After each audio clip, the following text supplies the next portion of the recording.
We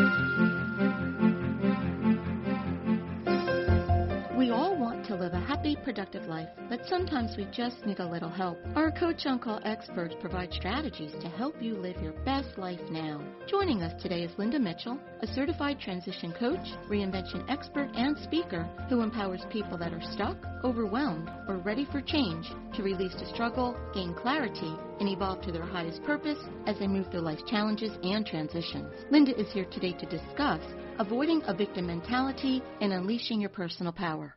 Welcome, Linda. Thank you so much for joining us. Thanks, Joan. It's always so great to be here. So, Linda, you know my work is around changing your attitude and changing your life. And one of the things that I've learned over the years is that no one is immune to negative thinking. But if it becomes a habit, what do you believe happens to us? How does it limit us, and how does it impact the results we get in life? Well, you know, you're right. We can't all be 100% positive all the time, and at some point, we do find ourselves imagining the worst-case scenario. It's just human nature. Now, I don't suggest we be a Pollyanna or that person who's always spouting fake positivity, because frankly, that could be annoying.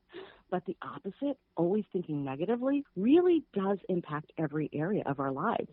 It's a mental drain. It affects our personal lives, our professional goals, our friendships, really all relationships, and even our finances. Because constantly expecting the worst or always thinking negatively is like a cancer to our spirit. It limits what we believe is possible.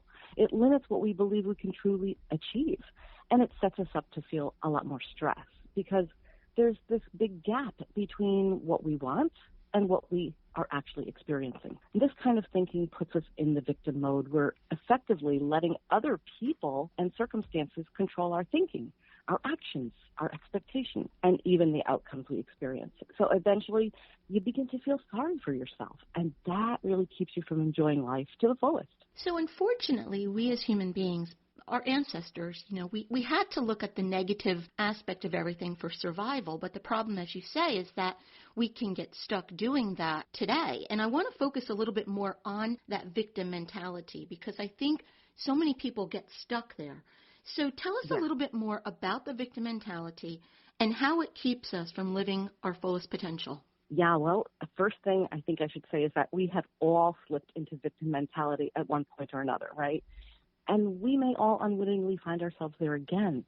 That's not what's important. What is important is recognizing it when you find yourself there so you can quickly move out of it. A victim mentality is a belief or a set of beliefs that you cannot have, do, or be what you want because of others around you, other circumstances, others' personalities, others' actions, thoughts, or those external circumstances. It's a state of allowing other people and situations to control your life, your decisions, your expectations. Being stuck in victim mentality means you are effectively giving your power away. If you feel that you're stuck or you can't move forward because others are always doing something that keeps you down, or there's a circumstance that you believe you can't move beyond, you may have fallen into the trap of victim mentality. This has a huge impact on your ability to succeed and traps you in this cycle of stagnation, unhappiness, sometimes even physical pain, definitely stress and self-doubt. Here's the biggest indicator that you're stuck there. You tolerate things that aren't working for you, or you believe you can't take responsibility for your own circumstances, your own life circumstances. When you see unhealthy patterns repeating themselves, or you feel like there's nothing you can do that you can help to resolve the situation you're in or the challenges you're facing, this is the state or feeling of powerlessness. But here's the good news, John. Because we've almost all been there at one point, with some guidance, we all can transition out of it. Let's talk about what some of that guidance is. So first, we need to recognize that we even have this pattern, that this is what we tend to do. Once we recognize it, how do we then take back our personal power? Yes, and what you said in the beginning, thinking positively, changing our attitudes, that is a foundational piece of this. Training yourself to let go of those negative thought patterns and choosing more positive ones is a great first step. And then I always tell people to be aware of all the good that's actually happening in their lives. Sometimes we get so mired in the negative that we forget, or we just take for granted all the good around us. So I really encourage people to count their blessings instead of their burdens. And secondly, recognize that you do have the power to change your own thoughts. It's fine to seek out a network of positive people to help support your new way of thinking, but you've got to start to own your inner courage. You do have the power to liberate yourself. Another important step is to watch your language. Words have so much power. We need to stop telling ourselves all the reasons why we think we can't do something and start visualizing and verbalizing all the reasons why we can. And the next piece is really important because it's the most empowering. It's all about taking your personal responsibility. When you stop blaming your bad luck, a family member or others for the predicament, you move much closer to eliminating that victim mentality. Once you start taking responsibility and some action steps, you feel more in control and you'll no longer be at the mercy of others. This is truly empowering.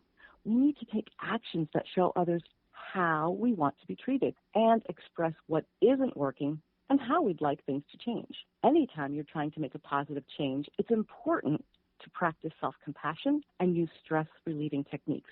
The ability to manage your stress will help you create a new mindset that's stronger, healthier, and more empowered. Move your body regularly. Honor that connection between your body and your mind.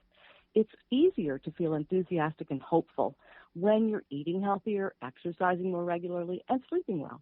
There's hundreds of effective stress-relieving techniques, so find what works for you and practice it daily. As you begin to experiment with this, you'll feel more in control, you'll stop blaming things on your bad luck, and you'll become much more self-confident as you change your mindset. It's so empowering to get out of the old victim mentality and start taking back your own personal power and control of your life, your thoughts, your actions, and the results you get.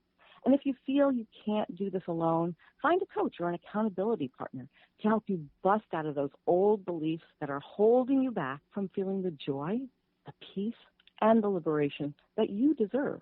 Linda, thank you so much for spending this time with us. Often we feel so powerless, and this is a wonderful reminder that there is so much that each one of us can do to take back our personal power. So thank you for being here. If you would like to learn more about Linda and her work, you can visit livinginspiredcoaching.com. And as always, to hear more from Linda, you can visit our website, cyacyl.com/Linda. We'll be right back.